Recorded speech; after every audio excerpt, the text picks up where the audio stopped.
All right, welcome back. Thank y'all for joining us again in our next roadmap class. Last time we were at a pretty pessimistic note. We were ending the era of the judges. If you remember, Moses brought the Israelites towards the precipice of the promised land. Joshua conquered the land for the most part, but the Israelites went to and fro away from God, and there was a lot of the natives and outside invaders kind of ruled, and it was just a lot of chaos, not a lot of central authority, and we have just this really unstable time. And now we're going to close into a section of the Bible that's going to focus in on the monarchy. The Greek version of the Old Testament actually calls 1st, 2nd, and 2nd Kings. The 4 books are called kingdoms. So we're going to start from the narrative that's going to talk about the first king starting in King Saul, and it's going to go at 2nd King, ends at the very last king of Israel, King Jehoiakim, who is going to be taken into exile with Babylon. So that is going to be the narratives we're going to be focusing on coming forward. 1st and 2nd Samuel are really action-packed. A lot of you might be familiar with the narrative of Saul and David and his time against Goliath and in the wilderness. So that is the second half of the story. We're really going to hone in on that. The first half of 1 Samuel, we're going to try to fast forward due to time, but it's going to be focused on the last judge, Samuel, and then the first king, Saul. And then chapters 16 through 31 are going to focus on that big epic story of Saul and David. So we'll try to get to that as fast as we can. All right, so starting with 1 Samuel chapters 1 through 8, this is the story of Saul. We're going to begin talking about his birth. His mother was named Hannah, born in Ramah is his hometown, but his family will go and take a pilgrimage to Shiloh. And if you remember Shiloh, that is the place where the tabernacle is. The tabernacle where God's presence is, the holy place, was made in Shiloh during Joshua. And now people probably from all over make pilgrimages there to do a sacrifice, and Hannah is no different. And so Hannah's mother is torn because she's infertile. She has a rival wife that is very fertile and is picked on a lot, bullied by her other wife. But the husband pities her, gives her a second portion during their pilgrimage feast in Shiloh. And so Peninnah, she is just really hateful towards her. And so Hannah is just going towards the tabernacle, begging the Lord for a son. And so she is like so desperate that, Lord, I vow to give you fully to this son. And she means this in a very literal sense. So Samuel is going to be born to her, and she's going to be literally dedicated to the temple. The priest Eli will raise Samuel, and he will be an attendant there since his birth. The second part, chapter 2, the beginning is a famous prayer of Hannah, talking about the greatness of the Lord for fulfilling the Lord's vow to birth her the son Samuel, and she will go on to birth many other sons and daughters, with Eli's blessing, the high priest there. So Samuel is there as an attendant. He is looked after from the current judge and high priest of the temple, or the tabernacle, the tabernacle named Eli. And so Eli is growing old. He's getting to retirement age. And his 2 sons, Hophni and Phinehas, are really terrible successors. So they are just really unworthy. They are very immoral. They lay with the women there. They eat some of the sacrifices that were reserved for the Lord. So they're just very, very corrupt. And so God is angry at him, and not just them, but Eli as well, because Eli is more focused on the public images of the son and not so much worried about the actual sins taking place. So they are just not a very good household to take care of the Lord's holy tabernacle. And so he promises that a faithful priest will rise above Eli and take over his household. And so the next part we get Samuel's calling. So there's kind of a really funny story where Samuel is hearing this audible voice, and he's like, it's the Lord talking to him, but he doesn't realize it's the Lord. So he goes out and thinks it's Eli coming outside in the tabernacle. So he goes and he's like, oh, Master, did you wake me? And Eli's like, no, go back to bed. And he does this 3 more times, and then Eli finally realizes, oh, it's, the Lord is audibly talking to this young Samuel. So he says, go and just be attentive, listen to the Lord, say, Lord, here I am. And so Samuel does that. The 4th time the Lord calls out to him and tells him about this great catastrophe that's going to take place of all Israel. And not only is this catastrophe going to affect Israel, it's going to be the downfall of Eli and his household for their sacrilege. And so Samuel just takes all this in. The next day, Eli goes and confronts Samuel and asks him, hey, by the way, what did the Lord end up telling you about? And Samuel is really hesitant. He doesn't want to be the bearer of bad news to Eli.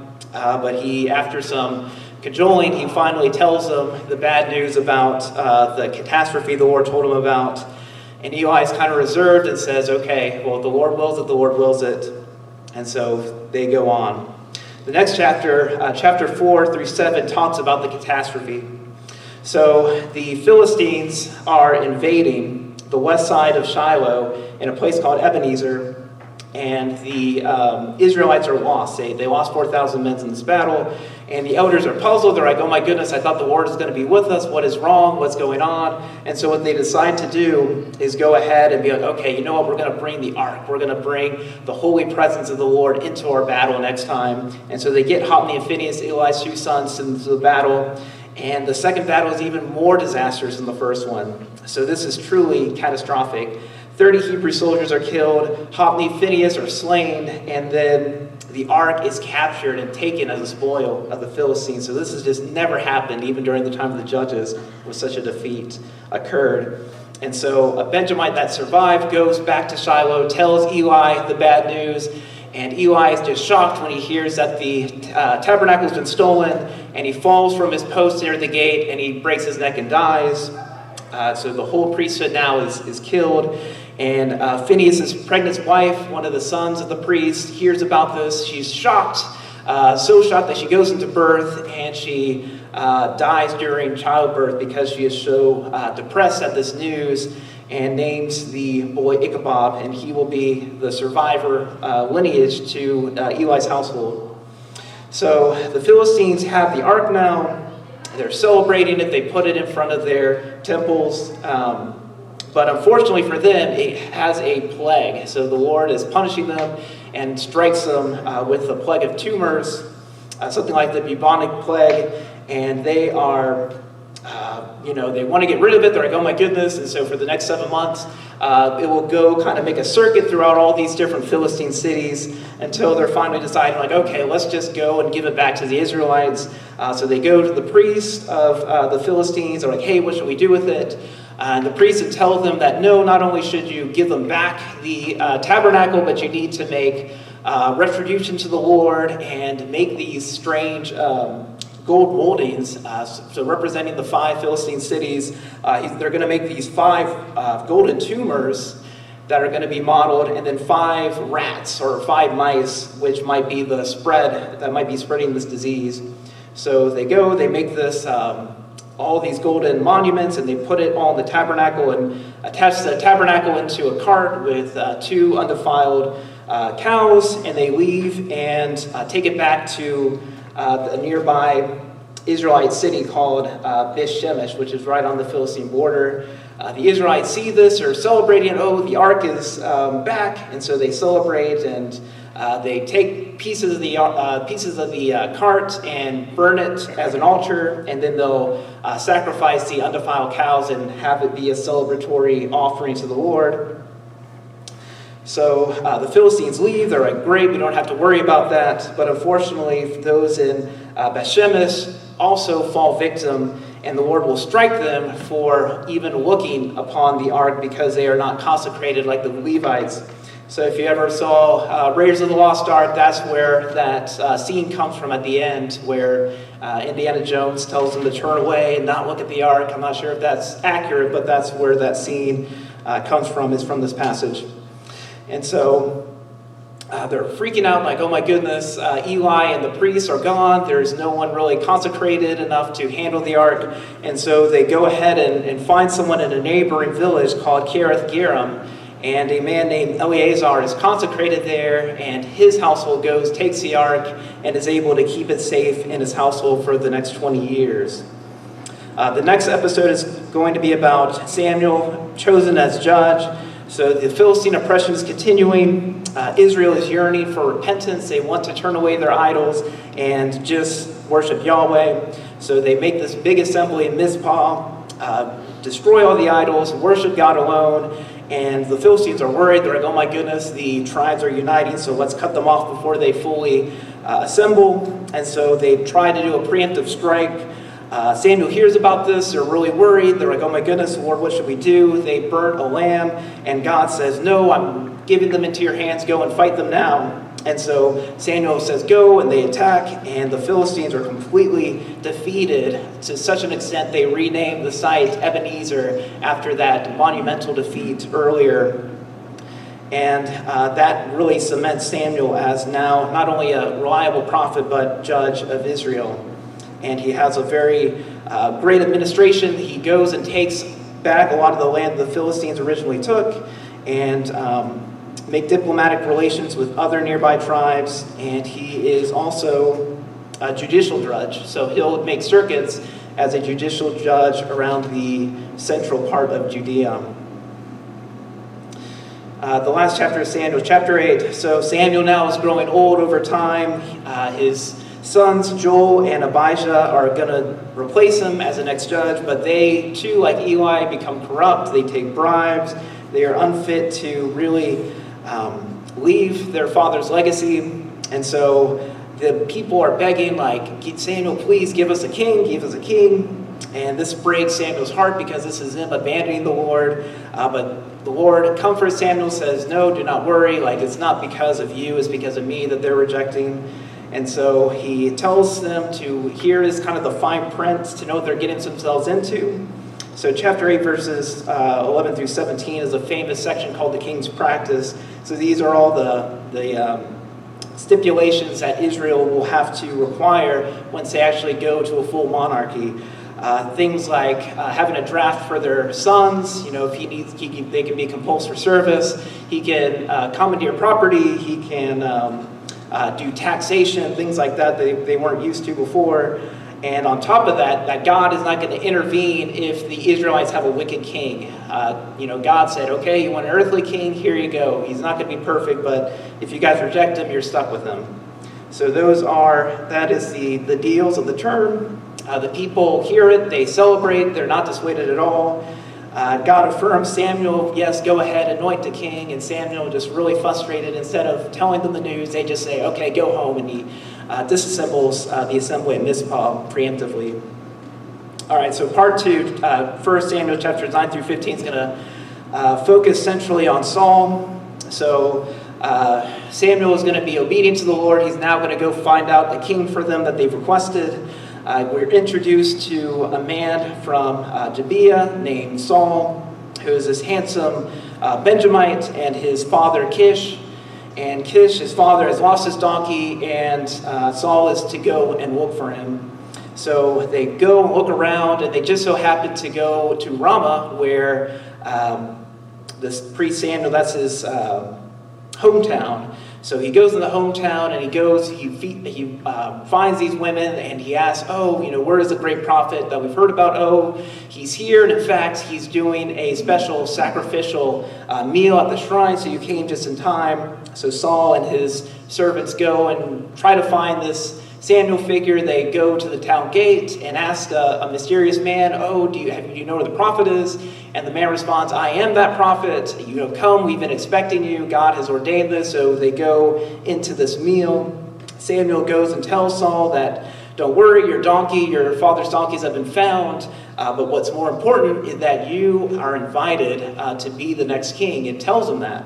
And so Saul is just unbelievable, he just can't believe it. He knows that Benjamin is such a small tribe. He only has a very small regional power. How unthinkable it is that all these major other tribes would bow down and be submissive to a Benjamite is unthinkable. But Samuel assures him and gives him the thigh of the sacrificial meal. If you remember from Leviticus, that is the portion that's reserved for the high priest.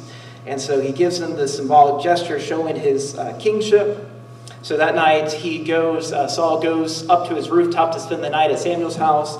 And the next morning they go and depart at the gate. So they're going to the gate. Saul's about to leave back to Gibeah, back to his hometown.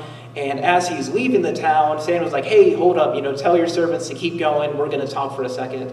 And so he stops Saul, and right then and there at the town gate, he anoints him. He just surprises him with this pouring of oil over his head, kisses him, anoints him king of Israel right then and there, and tells him these elaborate set of instructions. That's a lot to go into, but essentially it's going to be important for us later as he may or may not listen to these elaborate set of instructions found in chapter 10, verses 2 through 8. So Saul goes home. His uncle's like, hey, how was your search? And of course, Saul doesn't want to tell them, oh, by the way, I met a prophet and he anointed me king of Israel. So he went ahead and just said, oh, we couldn't find him and now we're back. So he doesn't publicly tell anybody about this anointment, but later the assemblies of Israel reassembles and goes and votes, or not really vote, but casts a lot to find out who the next king is. And so Samuel casts a lot, and it just so happens to be on the tribe of Benjamin. And then later it's going to go to the house of Kish, and then later Saul himself is revealed to be casted on the lot. So he is declared king. He's hiding behind baggage, really shy, but he is brought up, and the people celebrate. Okay, King Saul is going to be our king, with some reservations. So not everyone's on board, but everyone is accepting that Samuel has anointed this individual to be king. So Saul is really going to get his reputation higher after this next campaign. So there is a king of the Ammonites named Nahash who invades a region around Gilead, around the tribe of Gad and Reuben, and just decimates the whole area. There's 7,000 survivors all throughout the area, and they all kind of pack in this one little town from Jabesh Gilead, the town you remember maybe for their versions in our last book of Judges, but this village is back again, and they are hoarding all these refugees. They're defenseless. They have nothing that they can really provide. And so Nahash goes to the village and says, there's nothing they can do. So they just basically, raise the white flag and say, okay, we can't do anything. We surrender. We'll be your servants to Nahash.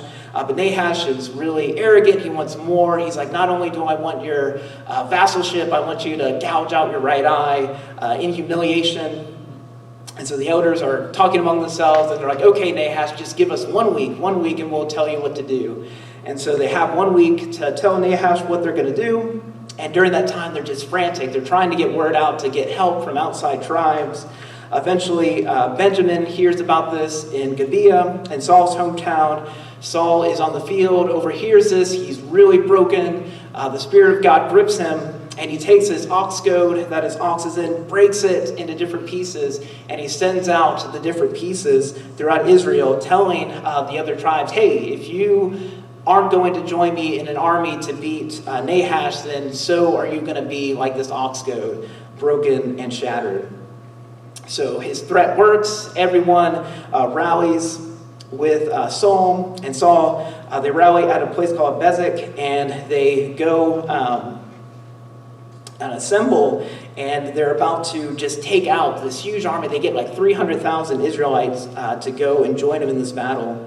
And so the elders hear about this, they're celebrating, and they go to Nahash and say, you know what, we surrender, and you can do with us as you will. And so Nahash is sleeping well, thinking, okay, the next day we're just going to take out this completely defenseless village. But little do they know about this humongous army Saul has. And so during that night, Saul's huge army will ambush them before morning and just completely slaughter Nahash and his army all the way to the heat of the afternoon, is what Scripture says. So there is just this great celebration of Saul, like, oh my goodness, like he is the rightful king. And everyone is celebrating, and in fact, everyone who ever questioned Saul, they should be put to death, is what the crowd is shouting. And Saul's like, no, let us enjoy this great day that the Lord has given us. And Samuel goes, and they assemble over up in Gilgal, where Joshua sat the 12 stones upon crossing the river. And there they make this huge festival celebrating the inauguration of Saul, and he is now officially king. Next, we get a really surprising sermon. Instead of a sermon of celebration, talking about Saul and his kingship, Samuel gives a condemnation of how Israel could ever think it's a good idea to inaugurate a king, to choose a king over God. And in fact, he is so displeased, God is going to show you by ruining your harvest. So he's going to send this huge rainstorm over the summer harvest and ruin their crops. And so the people see that, they're like, oh my goodness, we are so sorry, Samuel, what can we do? Samuel pretty much says, well, what's done is done, but just remain faithful to the Lord, and he will never abandon his people. So that ends that episode. Now we're into Saul's career as a king, and they have a great preparation in the great clash in Michmash. So the Philistines are assembling, and these two large armies, the people are really scared, they're uncertain, they're like, oh my goodness, like how in the world are we going to defeat all these Philistines that are so much more advanced than we are? So they station each other kind of in two different hills. There's one hill up here, another hill here, and there's kind of this big chasm in the center, a ravine that's really steep. And so they are on one side of the hill praying like, Lord, what are we going to be doing? What can we do? And so they are hiding. People are leaving the army. They're deserting their post. And so Saul is required, according to Samuel, to wait for Samuel to come, do a blessing before they actually attack over the hill. And, he's waiting. He's like, what is taking Samuel so long? You know what? Whatever. I'm just going to go ahead and do the sacrifice. So Saul foolishly doesn't listen to Samuel and sacrifices right before he wasn't supposed to. And as he's finishing the sacrifice, Samuel just so happens to walk in, and he's like, Saul, what are you doing? You couldn't wait 2 seconds for me to come.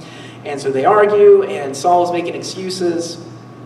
But Samuel's just not having it and warns him that his kingship is going to be torn from him. And not only that, there's going to be a man after God's own heart that's going to replace him one day. So Samuel gives them just really terrible news, and they just break apart from each other. Samuel will go to Ramah, and Saul will go to his station. So when stationed, it seems like everything's going to be disastrous. He's just there with his son, his oldest son, Jonathan, who's also his co-commander. He has Ahijah, one of the priests related to Ichabod, the last lineage of Eli, and they don't have any weapons that they can form. And not only that, but the Philistines are raiding throughout the countryside, having all these different attacks. So it just seems like disaster is going to be coming down the corner. However, Jonathan, Saul's oldest son, is really optimistic. He and his attendant want to sneak out and not listen to his father. They're going to go sneak down the cliffside of the ravine, go kind of sneak up through the trenches unexpectedly, and sneak up on an outpost of the enemy Philistines. So they go, and him and his armor bearer just kind of launch into action, and right when they arrive, they just go and take out about 20 Philistines, and it has all this confusion throughout the camp. If you remember the story of Gideon, it's kind of like that episode where he only has 300 men taking on thousands of thousands, but because of the commotion they make, they start freaking out and get confused and start attacking each other. Well, the same dynamic is repeated here, where the Philistines are getting confused. Saul is really hesitant. He wants to, have the priest go and say a prayer and inquire to the Lord, like, oh, Lord, should we go attack? But essentially, once he sees how the confusion's happening and what the Philistines are doing to themselves, they're like, okay, never mind, let's just go and rush into battle. So they rush into battle.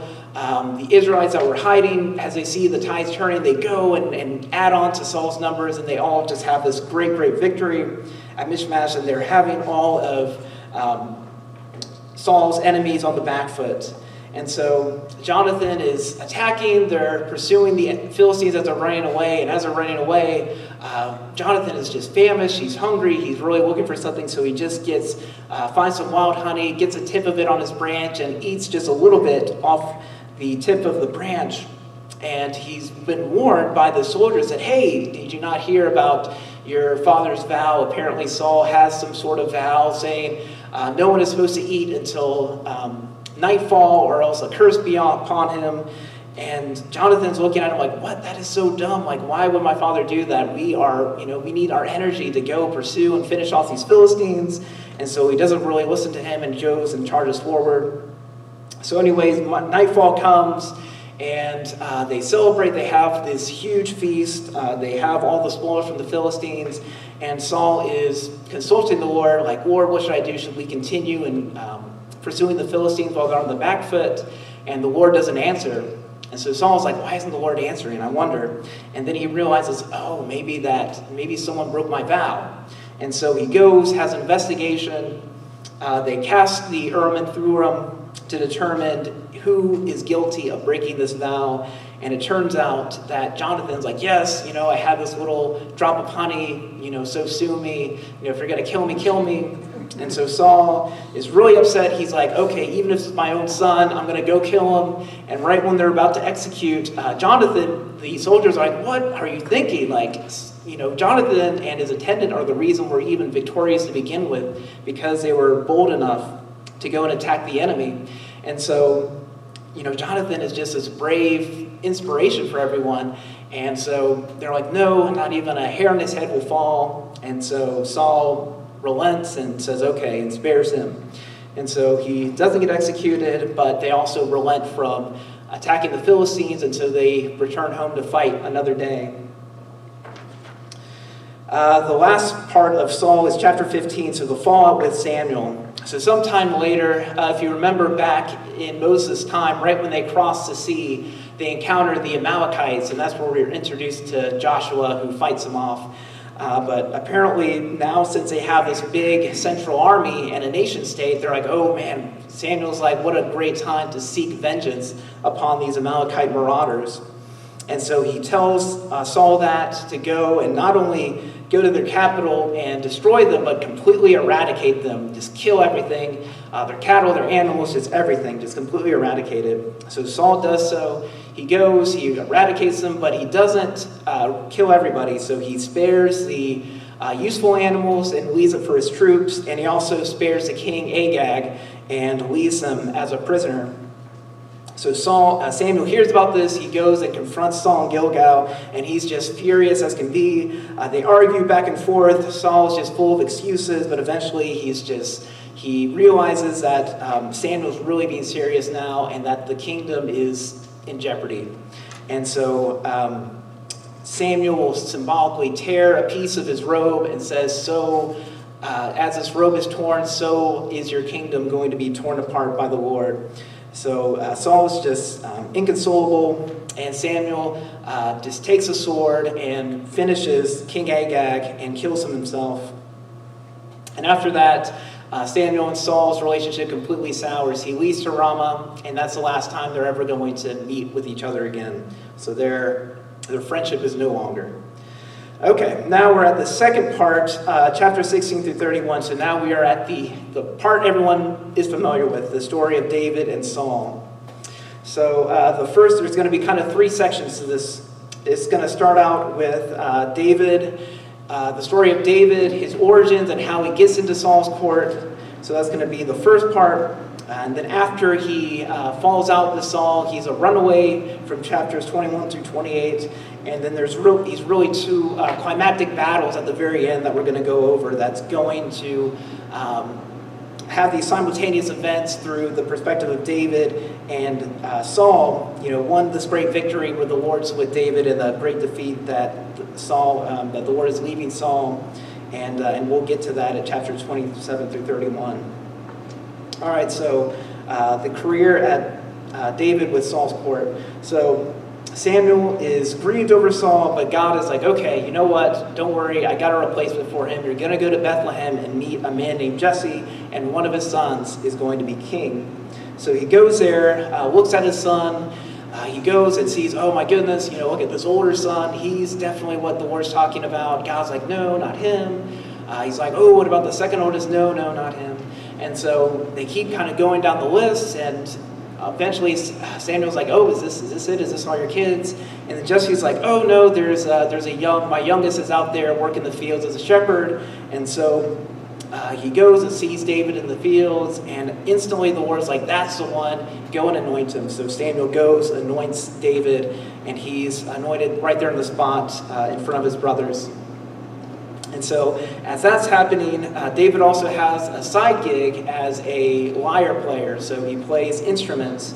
And Saul, so right after this, David is anointed, God's Spirit gets on David. We also get this dichotomy where Saul has having God's Spirit out of him and having an evil spirit to replace it with. And so Saul is not sure what to do, and he gets an advice from his servant to be like, oh, I've heard this man named David who plays the lyre, maybe he can help comfort you. So he will go whenever the evil spirit comes and plays the lyre, and it'll leave him and depart whenever David plays. So that's our introduction to David and Saul.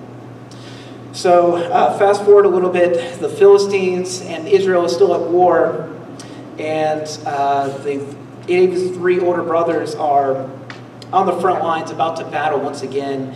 And just like Mishmash, we are at a point where you have 2 hills and a ravine in the middle of the battlefield, so they're kind of separated, just waiting to attack one another.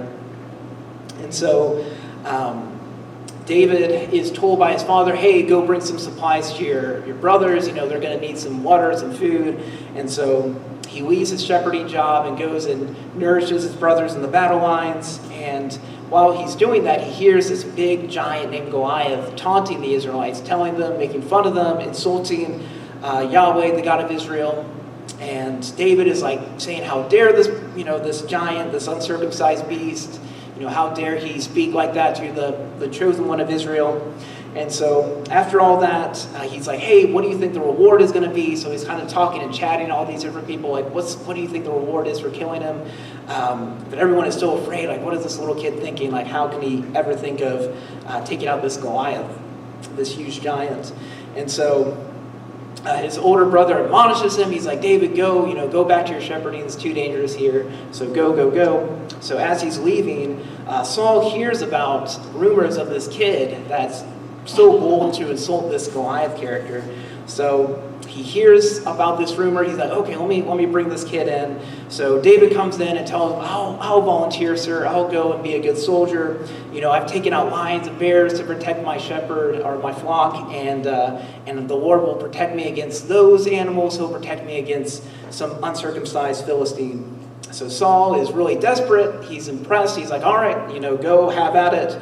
And you get this comical image of him taking off his armor, taking off his sword, and bringing it in this little kid's, bringing it on top of this little kid, and it's so heavy he can't walk in it. So David just takes it off. He's like, I don't need this. All he does is grabs a sling and some rocks as his weapon.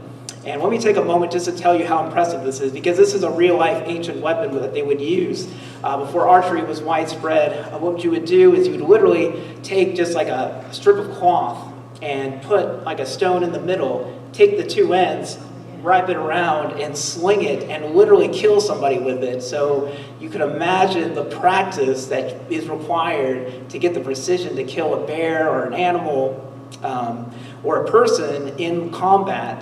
Just the practice you would need to sling a rock is incredible. So definitely one of the most impressive skill-based ancient weapons I can imagine. But apparently David is very skilled with the sling. And he takes some stones from the nearby riverbank, and he goes and he charges, after exchanging some taunts, they go and finally charge in the middle of the ravine in the valley of Elah. And as Goliath is charging with his sword, David is running, he's loading his sling, wrapping it, throws it, and it hits him bullseye with the momentum going forward into his forehead, sinks into his forehead. He falls and he dies. And as David is continuously running, though, he runs up, grabs his unsheathed sword of Goliath, and chops off the giant's head and weighs it as a trophy. The Israelites are really pumped up. Their morale is boosted. So they go into battle, and they just completely conquer the Philistines and push them into their own territory. So Abner, one of Saul's army commanders, go and introduce and presents David to Saul, and he comes and brings the head of Goliath, and he's just amazed, and he's like, all right, this kid is definitely going to be into my army. And so that's kind of the story of how David gets into Saul's court full time, and it becomes one of his premier soldiers in his army. So time has passed, chapter 18, so he's in the house, and he is just getting a little too successful now. So David is just so beloved. He's everything that Saul isn't. He's like Saul 2.0. He's a better soldier. He's beloved by Saul's own family. His son Jonathan has nothing but respect and forms a deep relationship with David. Saul's daughter Michal is just swooned by him. He is just so manly and so, such a stud. And so everyone is just loves David. And more so than Saul. So Saul is just getting a little jealous now. So because of Saul's jealousy, he goes like he usually does. So he has this evil spirit. David is soothing him in the lyre. But instead of having the evil spirit escape him, he gets this really manic episode where he grabs a spear, just throws it at David, and David runs away. He's like, oh my goodness. So that was kind of a red flag for David. And after that, he apologizes, but he's going to try to be a little more subtle, trying to kill David. So instead of just outright trying to kill him, he's going to put him in really dangerous predicaments and gets him to the front line. First, he says, you know what, I'm going to offer you my oldest daughter, Merab, if you just go and kill Philistines. Scripture doesn't really say why this didn't turn out, but for whatever reason, Merab was married to somebody else. But Saul's like, never mind, Michal, Michal loves you, go and see if you can marry her. And David is just humble. He's like, no, I'm just a humble, poor shepherd boy. I can never afford the dowry to afford your youngest daughter. And Saul's like, no, don't worry. The best price you can pay me is getting 100 foreskins of dead Philistine soldiers. That will be the price for my bride, for my daughter as a bride. So Saul is thinking, oh my goodness, there's no way this little kid's going to kill 100 Philistines. And the plan backfires. He ends up killing 200 Philistines, brings them with their 200 foreskins, and like, here you go. And Saul's just like, his jaw is on the floor. He's like, I cannot believe this. And so he's realizing, okay, this isn't just a skilled soldier, like God is actively protecting this young man. And now he becomes really scared of David as a threat. And so he has a secret plot. He gets Jonathan, he gets the servant, he's like, all right, this David guy's got to go. We're going to kill him. And Jonathan hears about this. He's really worried because he's best friends with David. And so he goes and tells him about his father's plot. He's like, hey, David, just lay low for a little bit. Let me talk some sense into him. And so Jonathan will go talk to his father and say, hey, David is like a net benefit. He's doing so much for your kingdom. He's innocent. Like, why would you ever think about killing an innocent man? So Saul's like, okay, he relents. And so David is invited back. He's not laying low, and everything's back to normal. So it seems. So time has gone by. He's back in his court, and David keeps getting successful. And as time goes on, what do you know? He's back playing the lyre. The spirit comes again. That evil spirit comes, and he has another manic episode, gets a spear, throws it at David, and David's like, all right, now I'm really leaving. So he goes, he locks himself into his house, and he's like, I'm not coming out until, you guys figure out the situation here. So Saul is angry. He's like, really wanted to kill David at that moment, and he's like, you know what, I'm going to get my servants. By the time morning comes, they're going to go and kill David as he wakes up and leaves in the morning. So his wife, Michal, hears about this, and she goes and runs to David and says, hey, you got to get out, like right now. My dad is going to kill you in the morning. So what she does is lets him through a window. And have you ever heard that trope where you have, your daughter or son is playing hokey. They, say they're sick in bed, and they put a dummy underneath and hide it under the covers. Well, that trope actually comes from the Bible.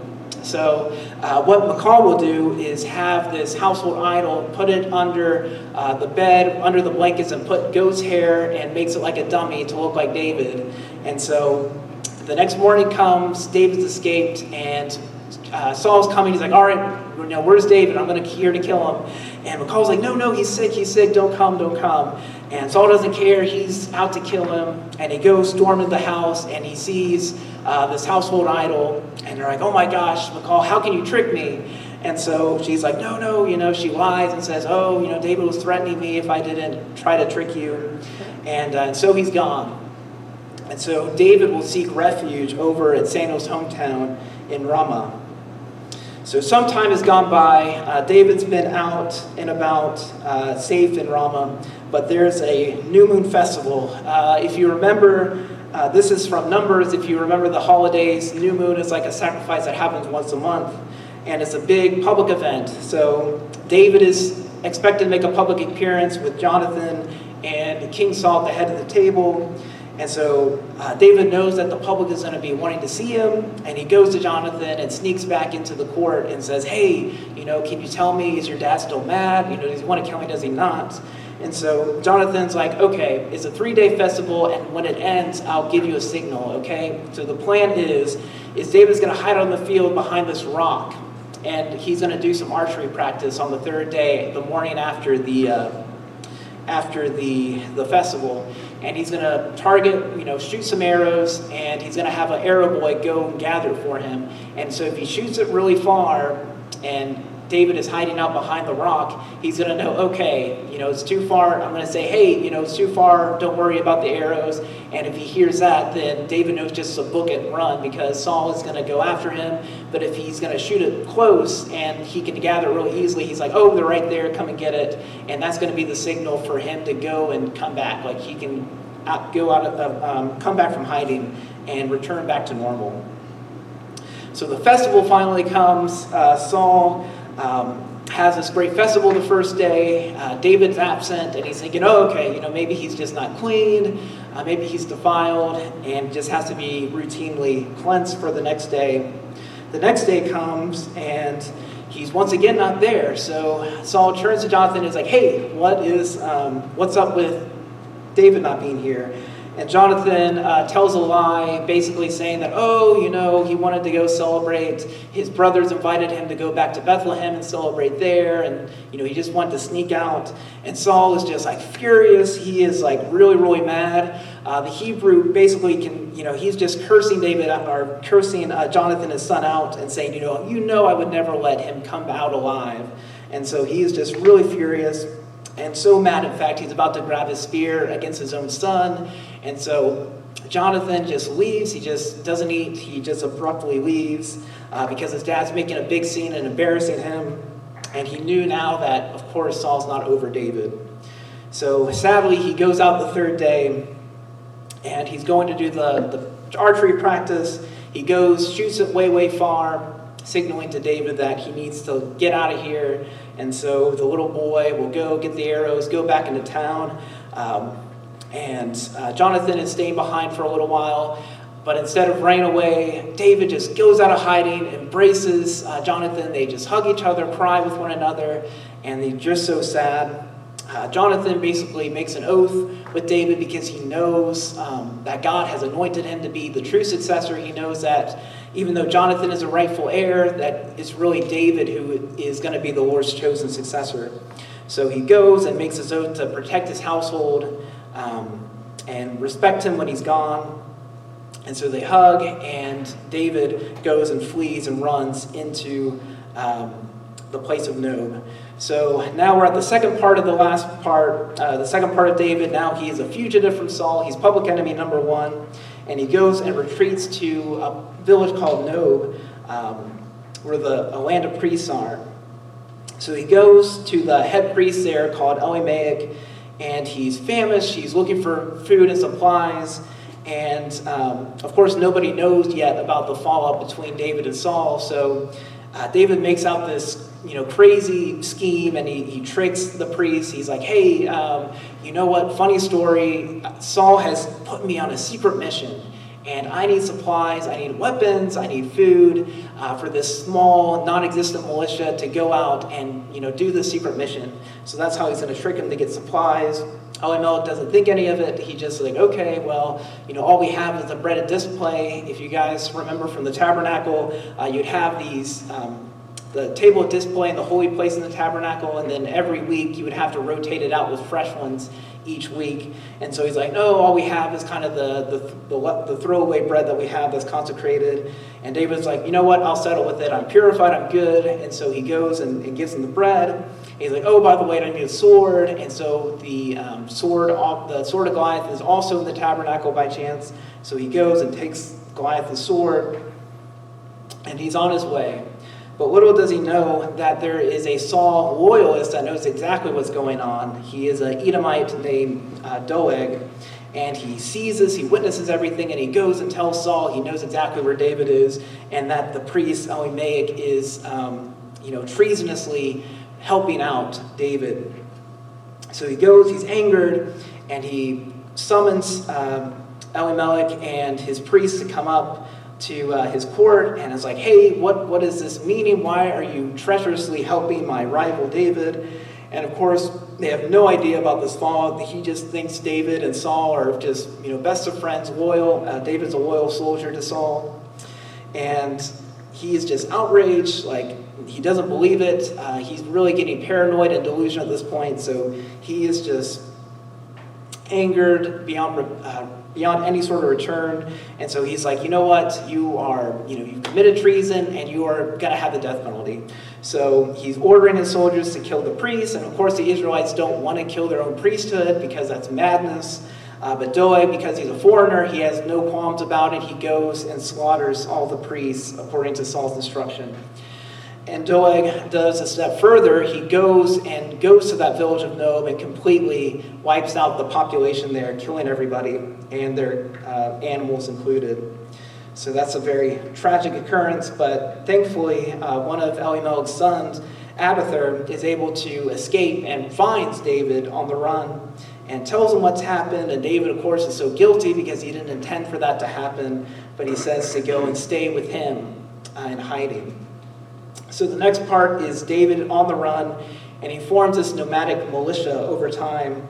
So the first thing he does after Nob is he goes to the Philistine city because he thinks he'll actually be more safe being in enemy territory than being in Saul's territory. So he goes and kind of gets like an asylum camp, see if the king there in Gath called Achish is going to go and protect him. So he goes to Achish and has his asylum claim, and one of his men during the court recognizes him. He's like, hey, isn't that the guy who's like slain tens of thousands of us? And so David has a terrible reputation among the Philistines as being a lead soldier for the Israelites, and so they recognize him. And so David kind of thinks off the cuff, and he just turns crazy. So he starts just drooling on himself, scratching on the door, pretending like he's really mad. And so Achish is like, no way, this is David the great slayer. He's, this is a crazy guy. Get him out, get him out of my court. So he goes, he kicks him out, and then David is brought away, and he's able to flee to a nearby cave in Philistia on the border called Adullam. So he's hiding out there. His family now is in danger because everyone knows, it's becoming public knowledge that David is enemy number one. So they go, they flee with him, and he goes to the Moabite king because in the story of Ruth we learned that David has an ancestor through Moabite ancestry. So he goes to the king and asks for a favor to watch after his parents. And on top of his family, not only does his family join him, but a lot of just, the downtrodden, bandits will join him, outlaws, and also just those who are in debt will all kind of join David as kind of a little militia, and he ends up getting about 400 men on his side. And one of these men is a prophet named Gad, and so Gad will tell David to go back into Judah out of hiding and see what the Lord does.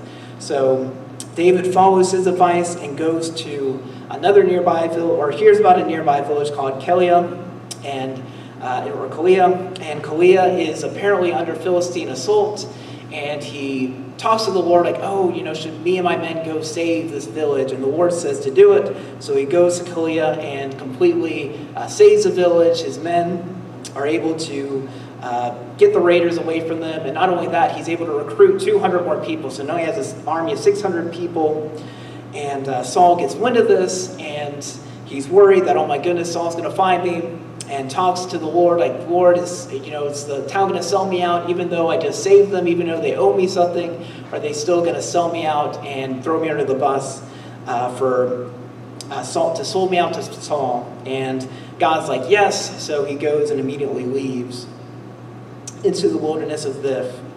So we have 3 episodes of David and Saul pursuing him in the wilderness.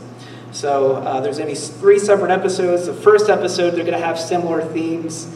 But the first time, he's going to go into hiding in Horesh. So he's out there. The Ziphites that are local there probably have heard about what happened to Nob and knows a precedent that, hey, if you're hiding out David, your whole village can be slaughtered. So they go and tell the intelligence that David is in their area. And so he goes and pursues David. And as he's closing into him, he goes into a place called Moab on this hill. And in Moab, David's hiding on one side, Saul's going on the other side. And as Saul is like creeping up and about to see David on this side hiding, all of a sudden, a messenger comes out of nowhere and says, oh, by the way, there's Philistine invaders, Saul, you gotta go, you gotta help us out. And so Saul's just about to see David, but it's cut off, and he has to now go take care of this invasion. So David is nearly revealed and killed, but through God's providence, he's saved.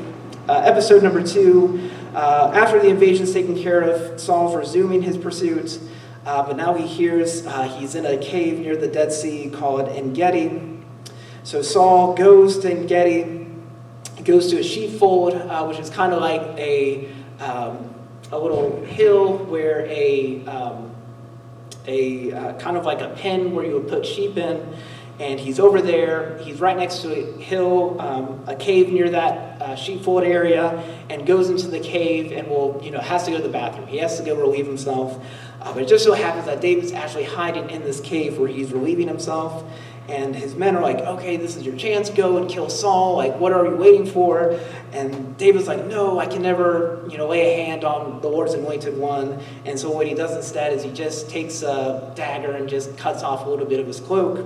And so just as Saul is leaving to try to find David, David kind of taunts him behind him and says, hey, you've heard all these crazy rumors of me trying to kill you. It's not true. And look, here's the proof. Like, I would never want to kill the king, the Lord's anointed one. I had the chance. Look, I have a piece of your cloak that's been cut off. And Saul is just really, really sad. He's just like, oh my goodness, like, calls David his son. Like, he's really remorseful. And that he acknowledges that David's more righteous than him and more deserving of the kingship. And he has this big speech talking about, please, David, don't kill any of my heirs or anything like that, because we know that he's going to be the king and usurp him. David agrees, and then Saul and them depart home. And then we get a third episode, which is like the first episode. The Ziphites talk to David's location sometime later. And Saul travels with his men and his army commander Abner. They go to this hill, and on this hill they're camping out. And David sees them in the distance. He has 2 men with him. He has Elimelech, who is not the priest but a Hittite mercenary, and Abishai, David's nephew and Joab's brother, who is going to sneak into their camp overnight. And so the party of 3 goes overnight, goes into Saul's camp, goes right next to Saul, and one of them is just like, okay, here's your chance, you finally can kill Saul right here, right now. And the same thing like episode 2, he's like, no, I can never touch the Lord's anointed one. So instead he takes a water jug and his spear that's next to him, and so he goes, quite a bit of a distance, and once he's at a safe distance, he wakes him up. He's like, hey, waking up the camp. And Abner is waking up. He sees David, and he's like taunting him. And Abner's like, just wait till I get to you. And David's making fun of him because he said, oh, if you're such a great guard over the Lord's anointed one, I wouldn't have this spear, this water jar with me right now. And so you're doing a pretty lousy job protecting the king. And so Saul wakes up too and does kind of like what episode 2. He's just very remorseful. He calls him his son, like, oh my goodness, like, I'm so sorry. So David has kind of the same sort of dialogue, leaves a spear for one of the young men to pick up, and they go their separate ways. So those are the 3 episodes of David in the wilderness. Next to the story of Nabal and Abigail. So during the first episode, where he's near Moab, there is a village nearby named Carmel. And so he is needing supplies and help for his men, and he hears about this really rich shepherd who has like hundreds of flocks. And he's like, oh, it's about to be his sheep sharing season, which is this big opportunity for celebration. So he's like, oh, perfect. Maybe I can go help protect his sheep and befriend his servants, and maybe he can give us some supplies from the feast. And so he does that. He protects them. And then Nabal is just really belligerent. He's like, what? No, I don't, what is this David guy? I don't know him. He makes fun of him. He says he's just like, this man's just a runaway fugitive and doesn't want anything to do with David. And so David is just really insulted. These are like fighting words. And so he's ready to go and fight this rich shepherd. And the servants go and tell Abigail, Nabal's wife, about this. And Abigail is like, oh my gosh, how did my husband do this? He's so stubborn. Like, let me make this right. So just as David is on his way trekking to kill Nabal, Abigail cuts him off and gives him all these supplies and these incense and just, all these great things on this wagon, and really just sweet talks David like, oh my gosh, there's this big misunderstanding. I'm so sorry. And Abigail just alleviates his vengeance, and David is like, okay, never mind, we're not going to kill him. So Nabal is like, he is celebrating, he's, partying it up, and then after the great party, when he's sobered up the next morning, his wife tells him like what foolishness he did the other day and what she just saved him from. And then from there, he gets a heart attack or he's paralyzed. And then he gets some sort of stroke, and 10 days later, he'll eventually die from the Lord's hand. So after he's been dead, David will propose and say, hey, Abigail, I'd really like to. Would you be interested in being my wife? And she accepts. And so we learn that he marries Abigail, and he marries another woman during his time in the wilderness, and that Michal, his first wife, was later remarried in Saul's court. All right, so now we're getting to the last climactic battle. So there's these 2 battles that happen at the end of 1 Samuel. One taking place in David and another taking place in Saul. With Mount Gilboa, and another with David and Philistia in Ziklag. Okay. So we're going to go through it's going to be not chronological in your Bible, but we're going to go fully in David's perspective, and then we're going to go fully in Saul's perspective. But these events are happening simultaneously. So David is giving up. He doesn't, he's tired of running, and so he goes again to Philistia, and he gives himself up to King Achish, and it's just like, hey, let me serve you. We're going to help you out. I have these soldiers, and we're just going to be mercenaries for you. And King Achish is like really excited. He's like, oh my goodness, I have this infamous soldier of Israel now serving me. And so he goes, and David asks to get his own land for his women and children, and they settle in a place called Ziklag. And there he is a mercenary for him. And so he goes and raids all these different non-Israelite tribes. And in order to hide the fact that he's supposedly also looting Israelite and allied tribes, he covers it up by killing all the villagers that he gets the spoil from. So they never know where the spoil is coming from. So that way the king will never suspect that David has fully defected. But Achish is like completely fooled, and David is thought of as this loyal mercenary. And so time has gone by. There's going to be word of this grand battle that is going to be taking place against Saul and the Philistines. And Achish is inviting David to go fight Saul on his behalf and become his personal bodyguard because he's so loyal. And David accepts. And so they converge in their camp. And as they're preparing for this battle, the other kings that are there, because remember, Philistines are really a coalition of 5 different cities. So the other cities are looking at King Ahash, and they're just like, hey, why would you ever have a Israelite come who is so infamous?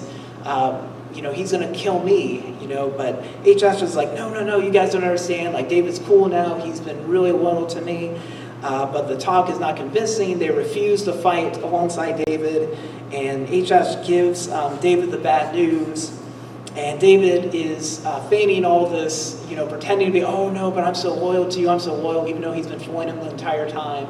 So he gives him all this nonsense about how loyal he is to the Philistines. But anyways, he's like, yeah, you guys go to the morning back to Ziklag and be with your wife and kids. And so they go, and he returns back to Ziklag, and on their way, they notice, oh my goodness, it's on fire. Like, their whole city that they've been given is on fire. The women and children have all been kidnapped, and the people are just like, oh my gosh, they're emotional, they're inconsolable, and they're about to have a mutiny. Like, they're threatening to stone David because of this disaster. And so David is seeking the Lord, like, Lord, can we get our kids back, our wives back? And God affirms that, yes, go and pursue them now. So they go and pursue these raiders, these Amalekites that stole their women and children. And as they're passing this stream, David finds this malnourished Egyptian. And it just so happened to be one of the Amalekite slaves. And the slave, he comforts him, he feeds him, and he gets some intelligence out of him saying, the Amalekites, they went this way. And so he follows the Egyptian's advice, and he sees these raiders, celebrating and drinking and celebrating all these spoils that they got from Ziklag. And when they least expect it, David goes in, kills them, and then rescues all the wives and children, and all of them survived.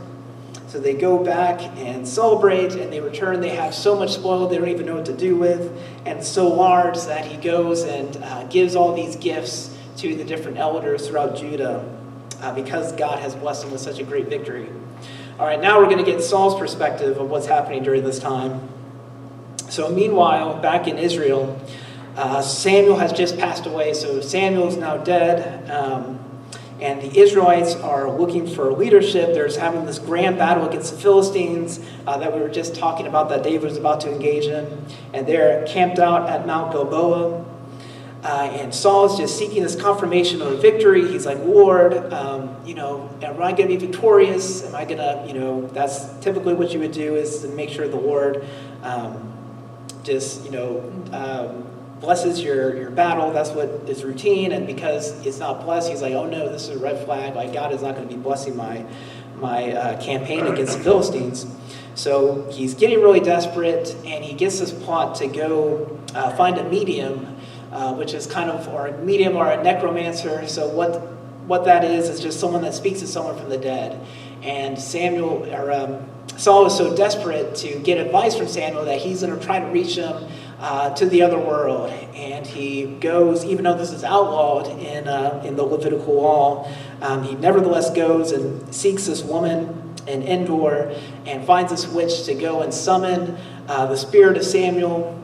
Samuel's spirit comes to him as a ghost, and Samuel's just really upset at Saul. He's like, and Saul's like trying to say, hey, Samuel, why has God leave me? Why is God not answering me?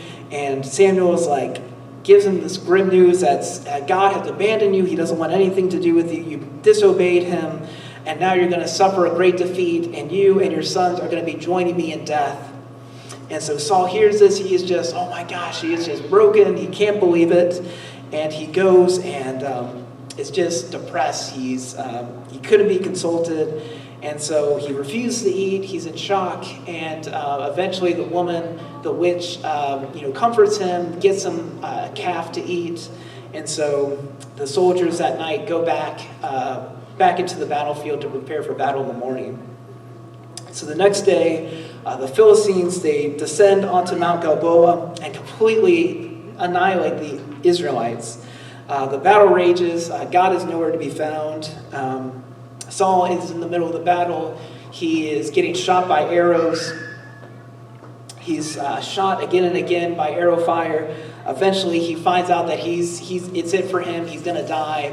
And he doesn't want to get caught by the Philistines because he knows he's going to get humiliated. And the Philistines are just going to, torture him and make him a trophy. And so he asks his armor bearer to kill him. The armor bearer says, "No, I can never kill the Lord's anointed." And so what he does instead is takes his sword and falls on it and kills himself. The armor bearer sees the tragic that their king is dead and does likewise and falls on his own sword. So the king is now dead. Jonathan and the other sons of Saul are also dead in this battle, and it's just a complete annihilation. Israel will hear about this great defeat, and they are just completely scared out of their wits. They go and leave their homes knowing now that not only is their king dead, but they have no national defense. The whole Israelite army has collapsed on itself, and now the Philistines are just going to go and completely rule over them and rule over their land. So they go and flee their house for their lives. And in the aftermath, the Philistines go and strips the bodies of Saul and the sons as they're getting booty from the dead. And when they collect the spoils, they behead Saul, and they take his armor into their temple as a trophy, and his body is put in disgrace in Beth-Shemesh, which is even more disgraceful because that's an Israelite town that he's putting his body into. So the walls of that city he is putting down as a warning to the other Israelites. And so if you remember the villagers in Jabesh-Gilead, the one that Saul originally saved early in his career as king, they want to thank Saul. So as a gesture, they go and retrieve his dead body, takes it to his village, cremates their bodies of the sons and Saul, and will bury their bones under a tree in Jabesh-Gilead, and then the village will fast for 7 days. So as we come next time, we're going to talk about the concluding end of the book of Samuel as we find out what's going to happen. Right now, we're not sure how Israel is going to come back. The Philistines are overtaking the land. David is now a Philistine on the Philistine side. How is this mess going to resolve itself? I hope you can join us next time and find out what is going to happen as we conclude the story of David and the book of Samuel.